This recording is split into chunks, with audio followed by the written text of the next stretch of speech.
Oh, I forgot we were wrong. Never mind what you just seen here. That was sort of my thought process. I know it looked like gibberish and a whole bunch of nonsense, but there was actually something creative there. Trust me on that. Anywho, you know who it is. It's Zeus Cruz of Olympian Multimedia giving you another segment of Get Things Done. In this particular case, I think it's pretty obvious what we're going to be talking about today. We're going to be working with the keyboard and just a simple way of just using and creating a template for your musical project. Depending on what type of producer you are, some producers tend to like go all in and start overwhelming themselves with the whole structure of making a beat, all the layers that come with it, as far as your drum patterns, your bass lines, if you want to add a snare or a kick, some hi-hats, start making the melody, so forth and so on. But sometimes it's easier to just start off something simple, and then you can work your way up to the magic, so to speak, and start adding the different elements and layers to your beat. So I know for me and a good friend of mine's, shout out to JSO, we tend to use the keyboard to kind of get our ideas generated a little bit as far as like what we're trying to do. So as you see here, we got the Casio WK 7600 series workstation keyboard. You could pretty much, I said it in previous videos, you could pretty much orchestrate an entire beat on here from start to finish. But in this case, we're just going to start something more real subtle and simple. I already have it set up already. Usually in workstation keyboards like this, they have it set up as you notice here. You have your rhythms and your tones. What's the difference between the two? The tones is how you will manufacture your melody. Your rhythms will be a combination of the drum pattern and your bass line. So in this particular case, the tone that I pick is a synth.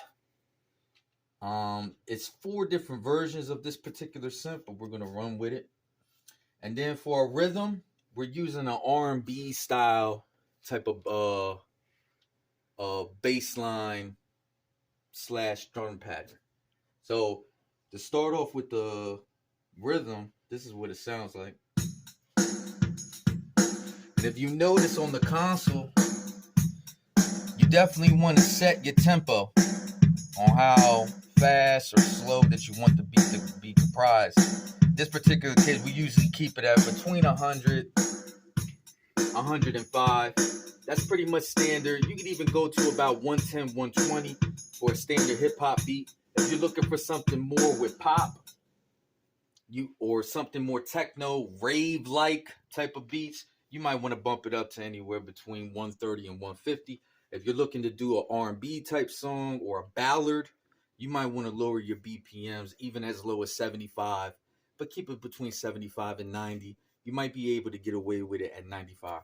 But in this particular case, we got it at 100. And then if you notice, this is the tone, this is the synth that we're playing. And again, just allow yourself to start off simple. You don't have to hit the home run right off. You know, start off subtle and then work your way up. So in this particular case, you got your darker tones down here. Obviously, the more you progress on the keyboard, they get more lighter.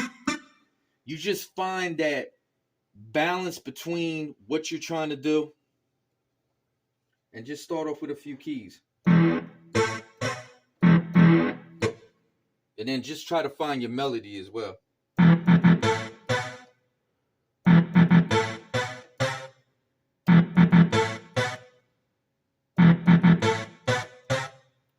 See how it's just something simple, and then you could kind of just gravitate toward it. Allow yourself, since a beat has layers to it, allow yourself as a producer to create layers as you're making your beat. And then from here, you just add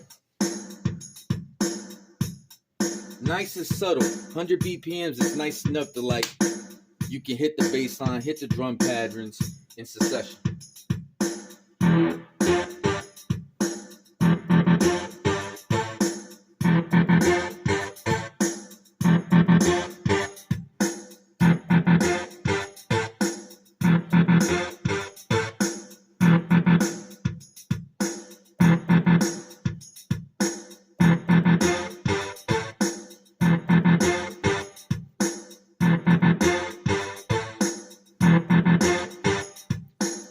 it's just something simple by just using a few keys and whatnot, and you're starting to, organize and comprise some form of melody.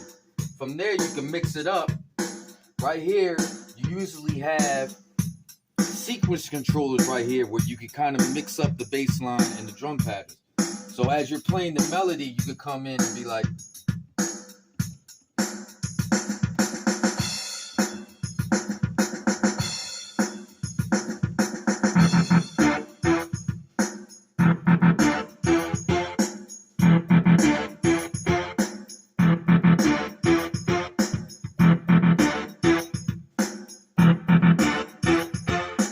and if you notice, in between of me playing the chords, you see the pauses in between, so that you allow the bass line, you allow the drum pattern to come in a little bit, and just kind of fill in the gaps, so to speak, between that.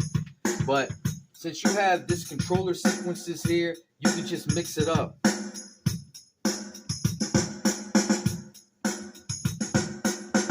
And then you got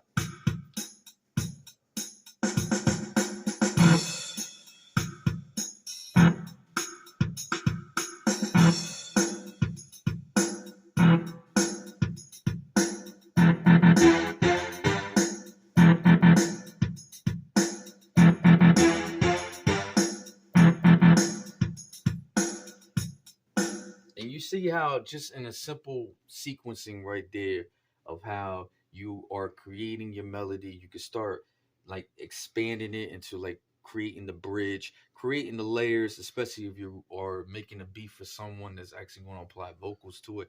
You can start arranging it into a song, bridges, hooks, verses, so forth and so on. But that's just a subtle way of creating a template and then you building off of that. And then from there, as you see here, we got the cakewalk set up. That's my go-to right there for our DAWs. Remember, digital audio workstations, or simple terms, audio editing software. As you see, we got it set up. From here, a lot of people get a little bit mixed up a little bit starting out on how you're going to transfer that data or what you're playing off the keyboard into your DAW and allow you to go through the whole editing process and do what you do with your music production. If you notice here, we got the keyboard. You notice back here we have a cable.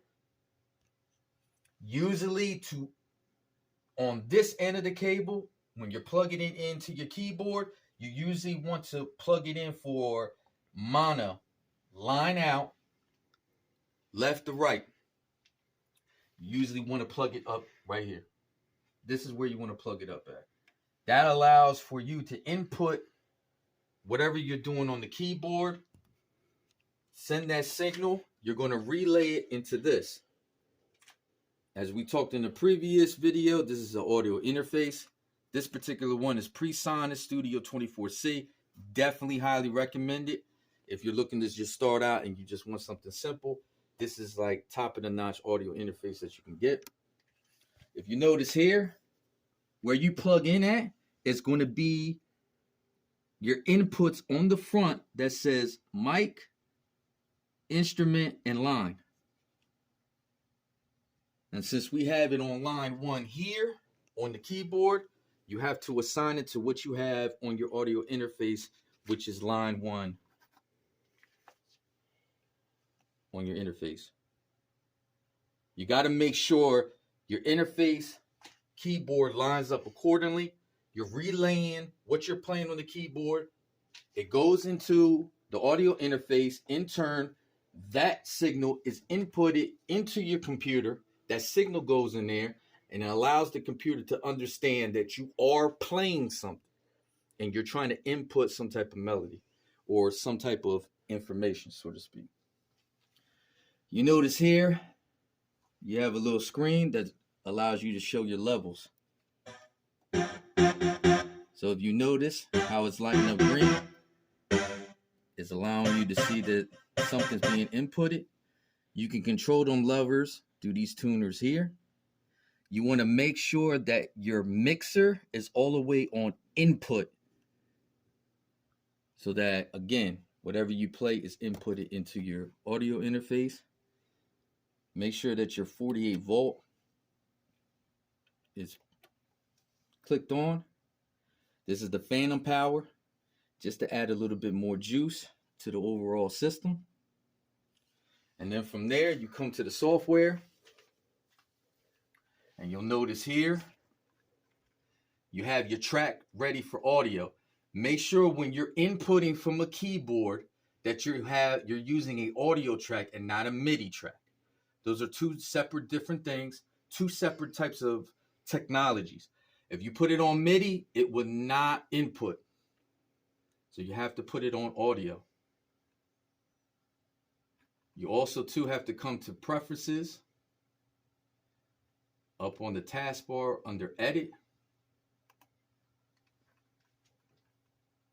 When you go to preferences, or basically your settings, when you go to devices for your input, you want to make sure that your input driver is always the audio interface in which you're using. Your output driver, it will be for playback. What is the music going to be played out of? Is it going to be through speakers? Is it something that's plugged up to the audio interface itself? So forth and so on. And that's it. Just make sure that it's okay. You don't have to make any kind of changes when it comes to MIDI. Remember that. This is an audio track, not a MIDI track. From here on your track, you come down here to input. And then you see here, you got to make sure that whatever you have it lined up between the keyboard and audio interface, that is lined up accordingly here.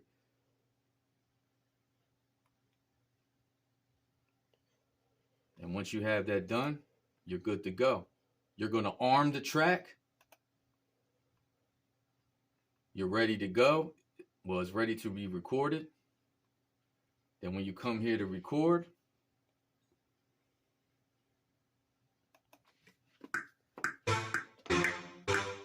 you can see the information is being inputted. You can also notice here about your levels and controlling the frequency of your beat to make sure that you don't land in the red.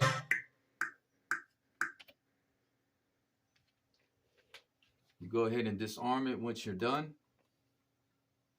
Press playback. As you can see, very simply, you're able to input whatever you're playing onto the keyboard onto your DAW. And then you can go about your editing process.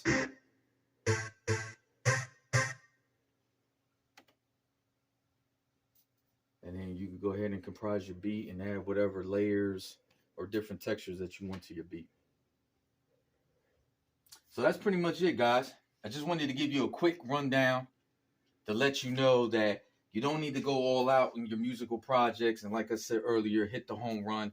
Just start something simple, create a template, and then work off of it. The quickest way to do that is just using a standardized keyboard. Just start playing out some melodies. You have a sequencer mixer on here. Utilize that and start composing. And do little by little. Get yourself a good, as I recommend with PreSonus. There's other good ones as well. Native Instruments, another example of it. You plug the keyboard into your audio interface. From there, that signal relays into your DAW, and then you can go ahead and start recording. Usually, you just need this one plug or one cable. Make sure that you use on your audio interfaces, you use the inputs in the front and not the back. The back are usually used for microphones. So if you're looking to record vocals or some type of sound effects with your mouth, as you're playing something off the keyboard, then obviously you use the inputs in the back to plug up your keyboard. Your microphone. Obviously, if you're using a condensed mic or a condensed mic. So that's it, guys. I appreciate you tuning in. You know who it is. It's Zeus Cruz of Olympian Multimedia. And the only thing left to say is get things done. Check you later.